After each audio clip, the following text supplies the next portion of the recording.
Coming up on the spot. Maybe ni client. Naenda namuuliza what's up? Anasema regara. Tuibie wimbo moja. Goodness. With all due respect, I'm just here to take my lunch. So if you allow me to washana na ranch, hiyo hata tutalipa, tuibie.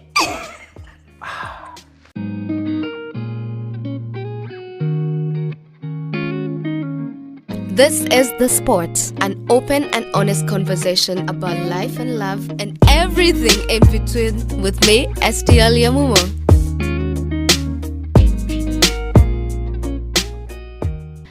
This is definitely The Sport podcast with me, STL Yamumo, and today we're having a chit-chat with Pitson. This is the third part of this conversation, Manzi. Wa. Everyone has a story, but this one is a special kind of story. Niko tempted kuimba, but sijui kama sauti yangu itatoka vizuri with the tea, with the coffee. You know, ebu tuimbe kidogo. Lingala ya Yesu wangu inaokoa, lingala ya Yesu wangu. Nimechukua key yako. Inabariki. Lingala ya Yesu wangu, si complicated. Tunasifu, Yesu juu. Acha nikwambie mimi nakuanga mnoma sana kwa kuimba with my headphones. In the bathroom. I can sing so well. Yes, so remember to watch the previous parts and then come back and watch this third part. Now, ukitoa Lingala ya Yesu, that was a monster song. Right. And every artist, it doesn't matter kama ni secular, kama ni gospel, right, they always look to have a hit song. Yeah. Wanajonga tu manzi, hit song. Akitengeneza tu hit song. That's it. Ni kwenda. Yeah. So for you, your energies, zimekuwa rejuvenated, right, after kufanya Wanajua. Right. And then boom, you do Lingala ya Yesu. Yeah. Did you know it will be a hit song? I didn't know. I knew that it was a good song because the people around me, nikiwasikizishia, they used to say, what? This is creative, this is good, it sounds good. So I had confidence in the song. I just didn't know to what extent. I didn't know that one song can change someone's life. I didn't know that there's the ability and the capacity in one song to change someone's life to the point where that one song becomes your employer. Wow. I didn't know. I got to know on the job. You learn on the job. So, it's a big song. Yeah. And you wake up and you realize, okay, now I'm famous. Yeah. Life yako inachange aje? That's an awesome question. So, first of all, let me explain to you the life of a normal banker. You wake up, you take your breakfast. I didn't have a car then. Unaingia City Hopper. Umesahau. You wake up, you dress up in a suit. And in a suit. Yeah. You take your normal phone, normal suit, into a normal transport, whatever, City Hopper, and you drive to work. Yeah. Unashuka. I used to come into town very early. I would go to morning services. This is a tao too. Whether it is Pastor Mwiru or whichever pastor. Yeah. I attend their morning glory. I go to the office. I'm a normal guy. At lunchtime, natoka. Naingia, there's a hotel called Pulse that was along Moy Avenue, Ama Sanford. I feel for the upcoming generations, they'll never get to know what was Sanford, Juliban. But Sanford was the thing, like it was the in thing growing up. So unatoka unaingia Sanford, jioni same drill, unatoka job unaingia mat, unarudi home. Normal life, cool life. I had a girlfriend we are living a normal life. Mko tu. And I loved it because I'm doing my work. At the end of the month, I have more money than I need. Yeah. I'm brought from, I grew up in abject poverty. So now this money is a lot and I love it and I'm saving and I love my life. Then one day, I get into the city hopper and someone says, "Ala, si uni ule lingala Yesu." Everybody now looks. "Ala, tuimbie kitu we bana, usituache. We, zima hiyo, tuimbie kitu." Now it starts becoming... You have a mini concert in a bus. Now it's uncomfortable. Yeah. At first it's funny, but then it's uncomfortable. I want my space. Yeah.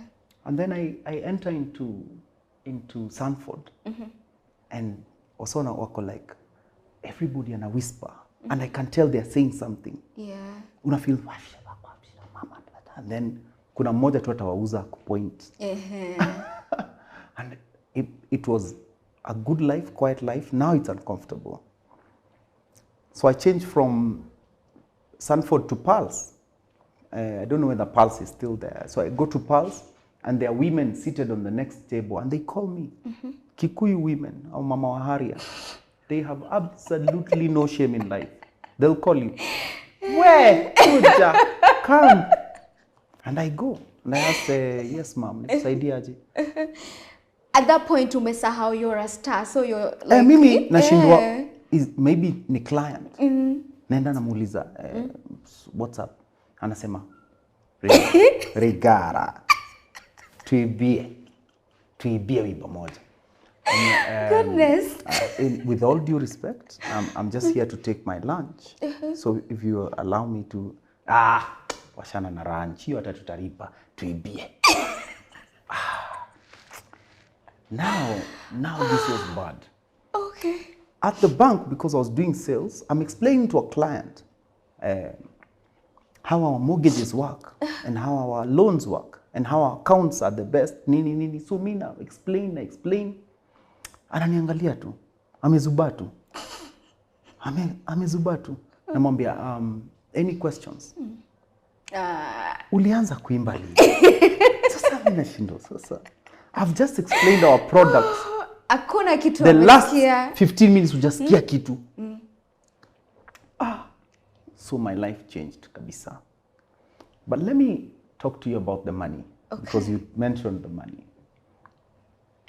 The money comes in big amounts and from all directions.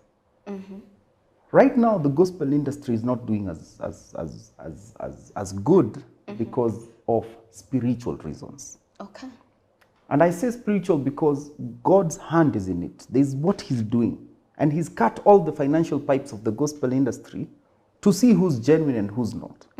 So if you're there for the money, you leave. And many have left. But Yeah, then, we've seen them. Tumeona. But then, I won't lie to you, STL, there was money.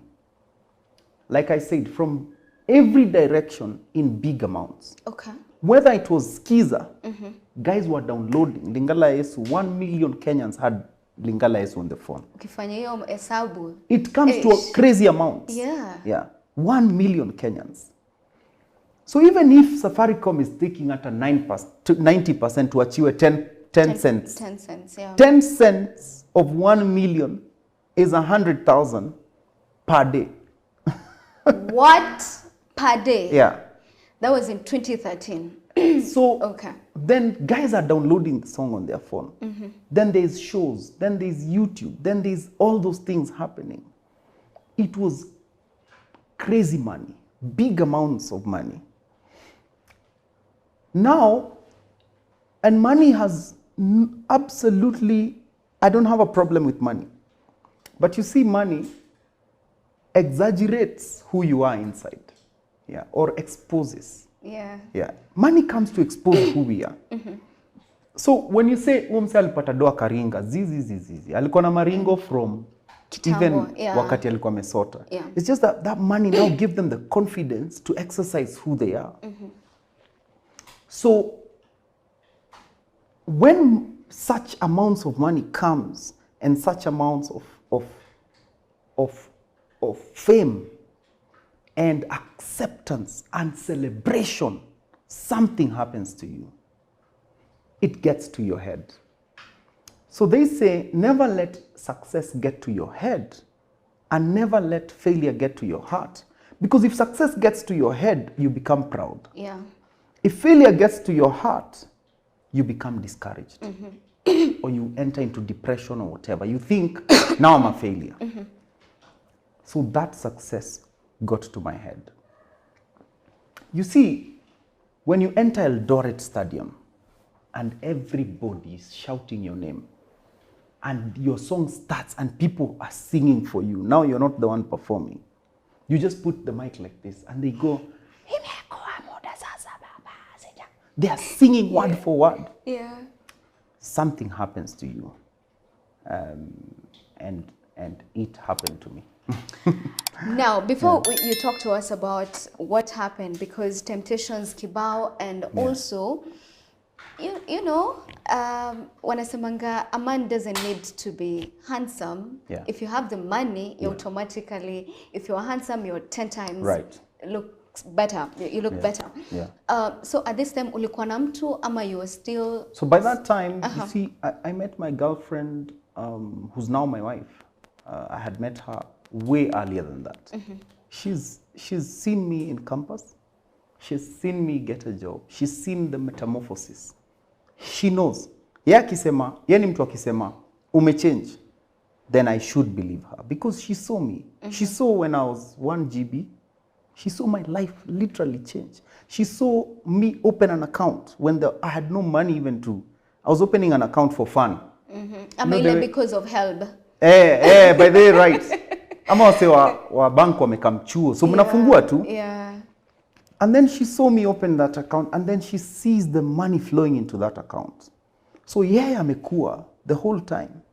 And in the middle of all this shenanigans, we got married. Okay. We got married while I was still working at the bank. So she saw the whole story. Yeah. So the money comes. Yeah.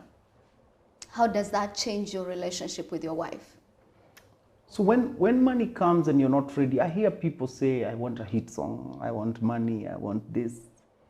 And this is what I say. Surprise success can kill you.